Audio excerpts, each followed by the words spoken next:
ஒரு விடுதலை இயக்கத்தின் பிரதிநிதியாக தன்னை அடையாளப்படுத்திக் கொள்ளக்கூடிய சீமான் பேசுகின்ற உரையாடல்கள் விடுதலை புலிகளினுடைய தத்துவார்த்த அரசியலுக்கும் விடுதலை புலிகளுடைய கோட்பாட்டுக்கு நேர் எதிரான முரண் கொண்டது. தமிழ்நாடு என்பது அது ஒரு பெரியார் மண். அந்த பெரியார் மண்ணை வீழ்த்த வேண்டும் என்று அவர்கள் நினைக்கிறார்கள். அப்ப நினைப்பதற்கு ஏற்ற வகையில் சில பணிகளை முன்னெடுப்பதற்கு அவருக்கு பின்புலத்தில் இந்த சமூக ஊடகங்கள் இயங்கு நிலையில் இருக்கின்றன.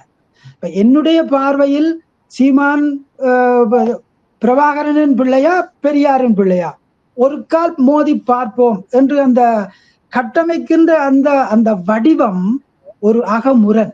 காரணம், தலைவர் பிரபாகரன் அவர்கள் தந்தை பெரியார் அவர்களை ஆழமாக நேசித்தார், தன்னுடைய வழிகாட்டியாக ஏற்றுக்கொண்டார். தந்தை பெரியாரனுடைய சமூக சிந்தனைகளை, பெண் விடுதலைகளை தலைவர் அவர்கள் முழுமையாக ஏற்றுக்கொண்டு அதை முழுமையாக கடைபிடிக்காவிட்டாலும் இயலுமானவரை அதை நடைமுறைப்படுத்த வேண்டும் என்று விரும்பிய ஒருவர்.